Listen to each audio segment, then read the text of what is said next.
Itong triplet. Tinan nyo. Para makita nyo.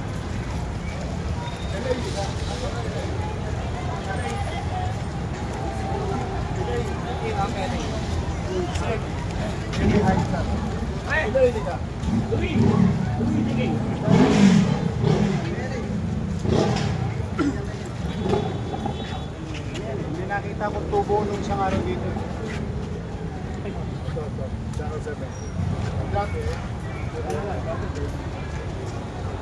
Ngayon, tingnan, tatayuan natin.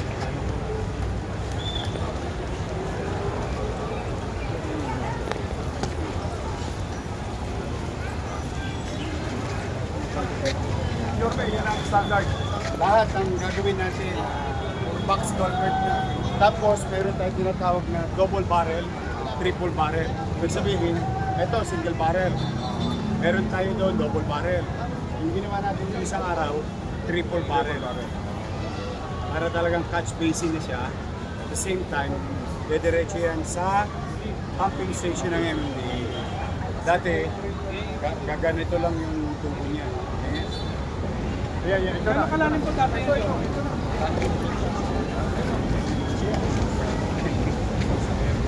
Dati, klaro mo.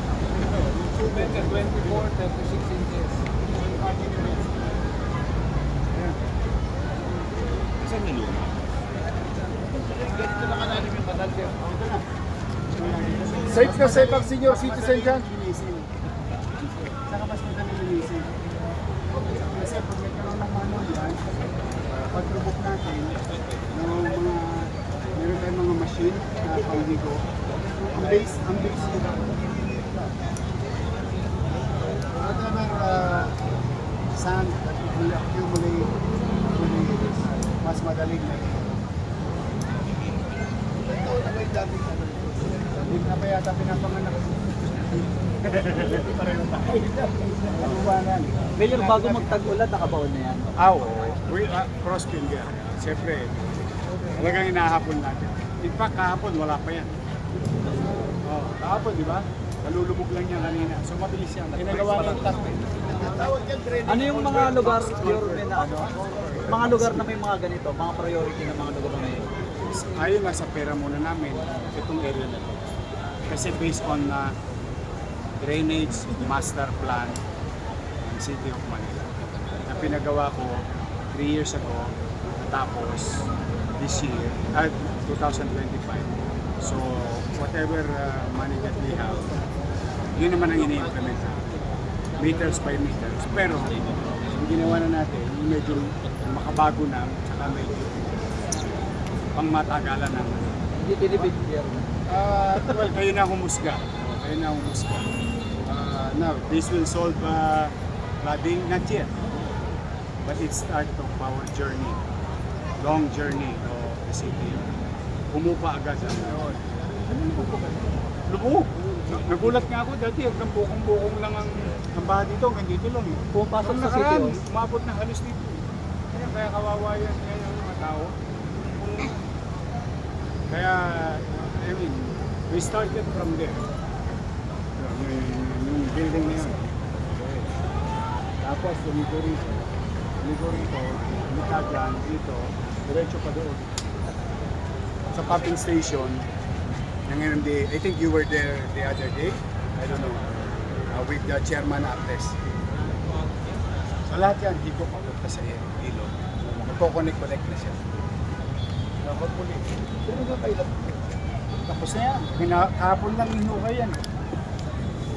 Kahapon lang to in-start. Tapos yan, hinukot na. Hopefully.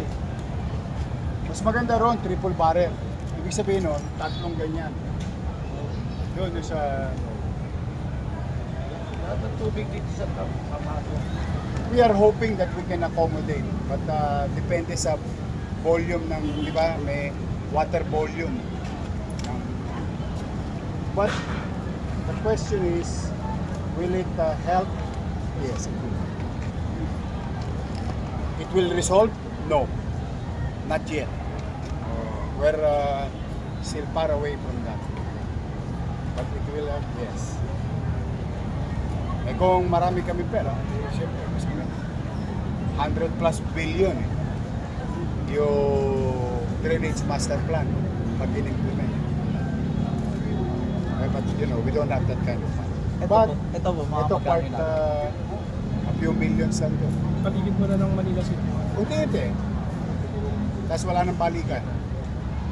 Ibig sabihin talaga may tutunguhan. Whether it is 10 years, whether it is 5 years, basta tuloy-tuloy lang lang.